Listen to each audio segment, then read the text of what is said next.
Olá, tudo bem? Hoje é dia, sei lá que dia de janeiro. Eu passei do dia 4 até o dia 25 viajando. Eu tava com um copo transbordando. Eu viajei sozinha. Eu recebi algumas propostas, conexão com as pessoas. Foram 2 viagens seguidas. Eu considero que essas 2 fases foram muito importantes, porque a primeira fase foi de coletar. Então, eu fiquei muito overwhelming de informações, de inspiração. Então, assim, eu tava cheia, né? Eu tava com um copo transbordando. E já na segunda viagem, foi uma viagem mais calma. Olhei mais pra dentro, né? Então, não tava tão pra fora, eu tava mais pra dentro. Essa viagem foi uma viagem de muita inspiração. Foi uma viagem de também autoconhecimento, aprender mais sobre mim, sobre o outro. Então, eu comecei o ano muito inspirada e motivada também, mas um caminho certo, assim, um caminho realista, né? Um caminho onde você encontra com as suas dificuldades, se depara com as suas potencialidades e também com os seus defeitos, né?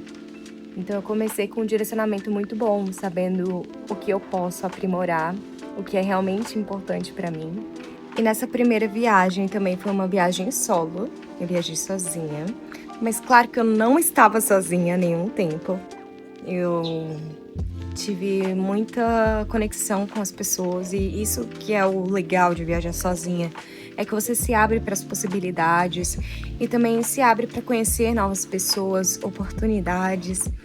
E foi o que aconteceu comigo, né? Eu recebi algumas propostas de viajar para outros países e também viajar para outros estados aqui do Brasil para ensinar Zuki, que é uma coisa que eu nunca tinha passado pela minha cabeça, mas surgiu uma demanda e eu estava disposta a dizer sim, se não fosse pelas datas, né? Porque eu ia viajar logo em seguida e essa proposta era logo em seguida, né?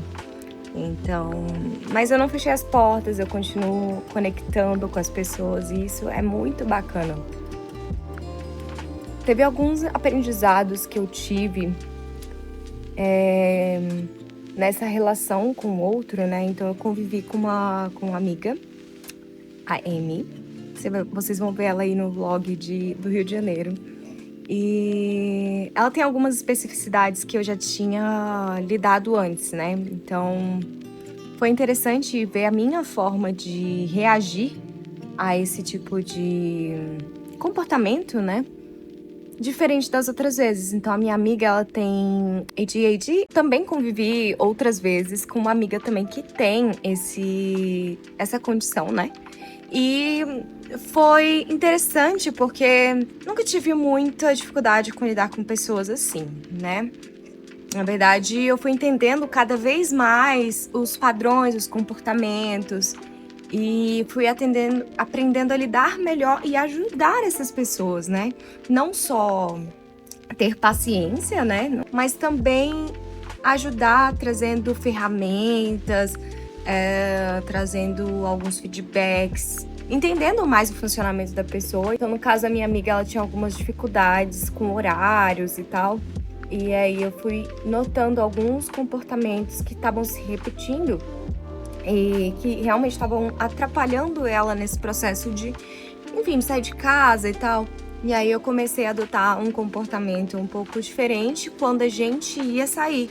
Então, ao invés de eu ficar conversando muito com ela, perguntando coisas, eu comecei a falar mais para que ela pudesse exercer as atividades que ela estava exercendo. Porque se eu perguntasse e ela começasse a falar, ela falava muito e parava de exercer a função que ela estava fazendo. Então isso atrapalhava muito esse processo de saída de casa, né? Então, ao invés de eu ficar no processo de escuta, eu comecei a ficar no processo ativo de falar. E também era um momento muito especial, porque eu sou uma pessoa muito... Eu escuto muito, né? Então, é uma qualidade que dizem que eu sou muito boa, eu sou uma boa ouvinte. Então, a gente teve uma troca muito interessante. E ela me ajudou em alguns momentos, eu tava com algumas dificuldades, com algumas coisas, e ela é uma pessoa muito proativa. Então ela ia lá e me ajudava, sabe? Ah, tipo, por que você acha de você fazer isso? Olha, achei um vídeo no YouTube que pode te ajudar e tal. Então essa troca é muito interessante, faz também a gente olhar pra dentro de si, né? E pensar, poxa, eu acho que falta isso em mim, né? E seria muito legal se eu oferecesse isso pro outro, né? Talvez essa proatividade de ajudar ali na hora, se eu tenho um problema ali na hora, você pegar e... Peraí, deixa eu pesquisar, sabe? Deixa eu tentar te ajudar. E já a segunda viagem, que foi para São Paulo, já foi uma viagem muito mais intimista, né? Foi uma viagem pra praia com meu namorado, 2 amigos. Foi aquele processo de verificar as bolinhas, né? Como se eu fosse um pote e eu tivesse preenchido todo esse pote de bolinhas, né? E ele tava transbordando. Então, essa segunda viagem, eu emergi, né, nesse copo. E aí foi olhando para cada uma dessas bolinhas e fui coletando. Tipo, essa bolinha, ela vai ser importante pro meu ano, então ela fica. Essa não vai. Essa não vai ser prioridade agora. Vou deixar um potinho do lado. Essa aqui, não quero mesmo. Jogo fora, rasgo, sabe? Não quero. E isso eu quero permanecer, isso é importante pra mim. Então foi um momento muito de clareza, objetividade e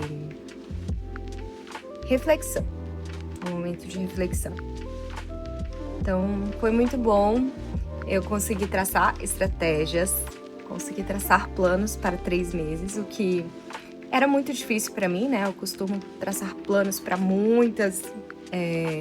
traçar planos muito longos, mas eu consegui exercer algo que eu também queria fazer, né? Que era viver mais no presente e traçar pequenas metas para pequenos prazos, né?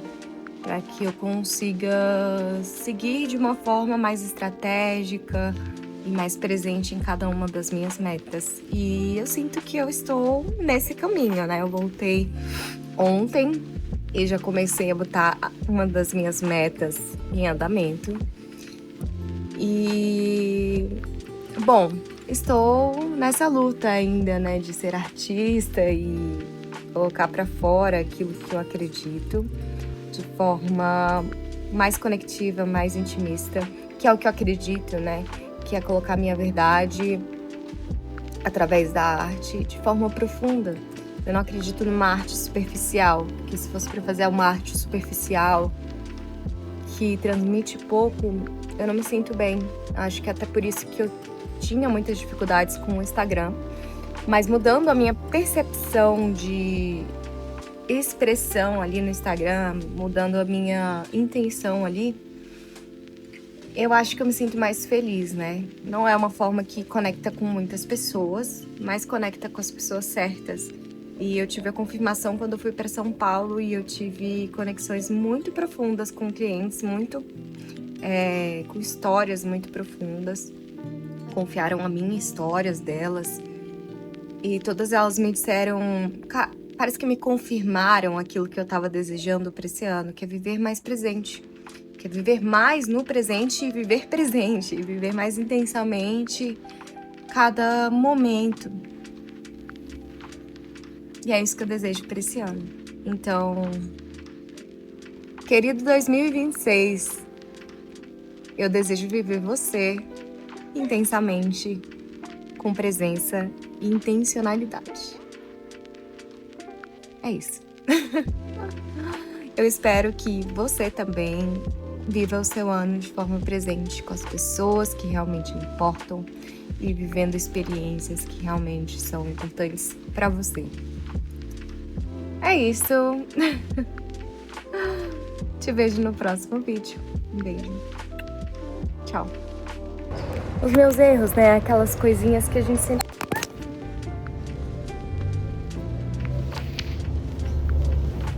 Caiu. Volta aqui.